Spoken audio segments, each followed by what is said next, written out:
Hey all. So here we have the first war of season 35. So this first one is fairly simple because the main challenge of the node is that armor ups can proc, and then while armor ups are active, it can shock you. We have a skill champion on the team, so Cap is able to shrug any shocks, and we have Sam on the team, so we're probably going to stagger any of the armor ups as long as we stay on top of it. So while that's going on, I'll just say, for those of you who haven't heard me mention it in a stream or something yet, for this season, SSx is taking things a little bit lighter. We expect to probably lose more than we win because we are not doing centralized planning as we normally do. We are not mandating full boosts and healing. And that's just to kind of give everybody a break because summer is a rough time for schedules, and most of our officers were pretty tired, to be blunt. So we're taking it a little simpler, but the goal is still to take fights that make sense and to pay attention to them. So I am going to try to not die. And you will see me boost and heal occasionally, basically when I have stashed items, feel I can afford it. So this next one definitely could have used Cap again. Honestly, just used Killmonger for some variety. Hood is going to be gaining those armor ups, but because we have True Strike, we're just going to ignore them. And so even when Killmonger isn't landing crits, even when he isn't landing bleeds, we're just ignoring the effects of those armor ups. It doesn't matter how high they stack, because we have Defiance, we don't have to worry about Mystic Dispersion. And so this is just a very simple fight. I did not mean to block that one hit, I was going for a Dex, but here we go, we managed to land most of this special 2, while both Reverb and True Strike are active, get a good amount of damage in. And this is just a slow fight, because it's Power Focus 2, and Hood's Special 2 is really annoying. So we're basically baiting every 5-hit combo. But these bleeds are doing a good amount of work, we're landing solid damage through the armor, like I said, and turns out rank 4 Killmonger is pretty darn good. So we move on to this node. This is 25, the Footloose Miniboss. This is a pretty dangerous node, honestly. And I've used Cap here before, but not with Sam for the synergy. And this just makes it so much easier. So first thing to call out is that kinetic transference, the opponent gains power when they hit your block, right? And that power gain is doubled if the block does 0 damage, which is kind of Cap's thing. So the funny thing is that Mysterio is actually a bad placement here, specifically for Cap, because his block penetration means that he's always going to do some damage, even on those parries, whereas other champions might be reduced down to 0, and we might have to bait a little more often. So Mysterio is annoying because we have to worry about his gas effects after his specials, but he is actually going to get fewer specials overall because he has block penetration. And obviously once we actually land a big special too, we're good to go. So the other thing to note there is that Sam, by placing the stagger, was allowing Cap to bypass the evade and unstoppable bus from Footloose, and because he is a tech champion, having him on the team gives Cap those petrifies, reducing kinetic transference further. So now we have Sam against this kitty Pryde here. I've taken this node several times before with Nimrod, but Nimrod does not have that particular synergy with Captain America. So it makes sense to use Sam here.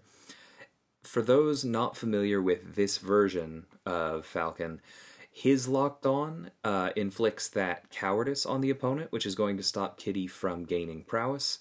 It also bypasses miss. Now right there I make a mistake, not with the global, because we're bypassing miss, but I just got a little bit too aggressive going for the intercept, and she caught me. So I'm going to be a little more careful going forward, but this fight stays pretty under control. Because if we intercept, it's going to go faster. If we don't, it's still okay because we have a ton of armor. so we're able to block her specials. She's not gaining prowess, so they're not getting more dangerous. She's not phasing. As long as we're locked on, we're not worried about her miss. And then we are also not inflicting a lot of active debuffs, which would cause Sadist to be worse. So here we go ahead and throw this special 3.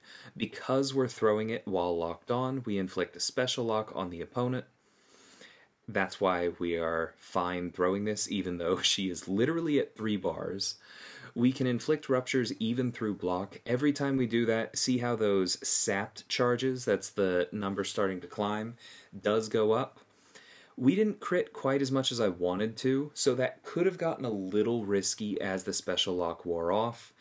But honestly, Sam was just doing enough damage that he closed it out. So this kind of speaks to something. Sam is definitely not your heavy-duty damage dealer, but in my limited testing with him so far, it's felt like enough. Like, that's the knock against him. Oh yeah, his utility's solid, but it's just not enough damage, right? And, I mean, I wouldn't mind if he did more, but that was not a particularly slow fight. It was slow compared to Nimrod, but given what he brings to the team, I really do feel like that was a very solid matchup, and I would happily send it again. So far I'm really enjoying Sam. Anyway, we move on to this Sasquatch.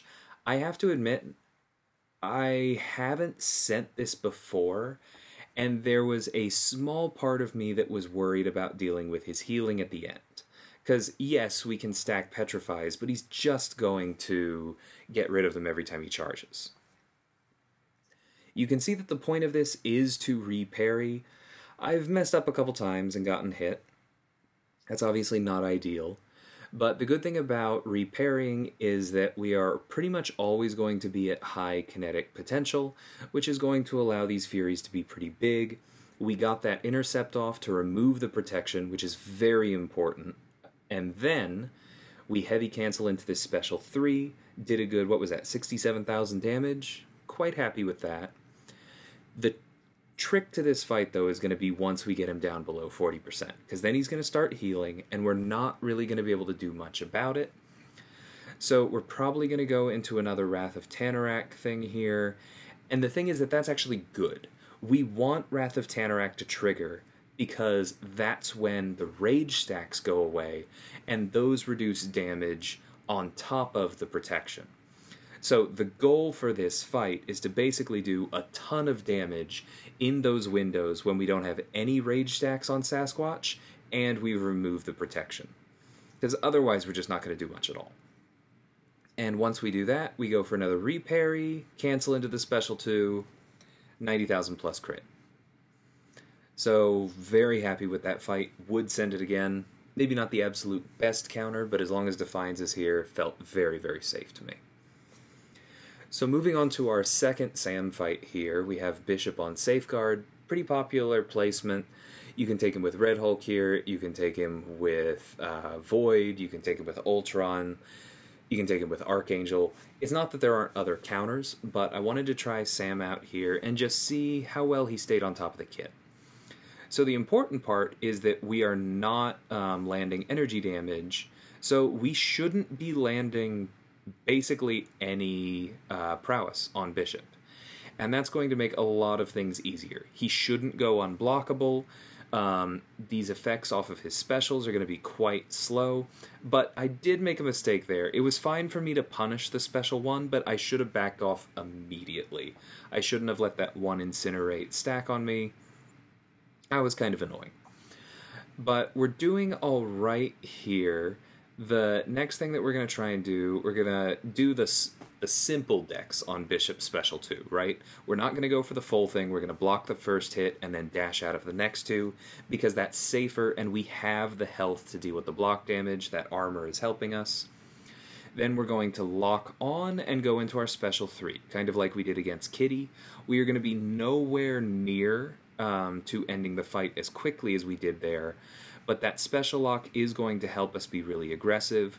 We're inflicting these ruptures through blocks, so we're not having to worry about safeguard thanks to all of these red numbers.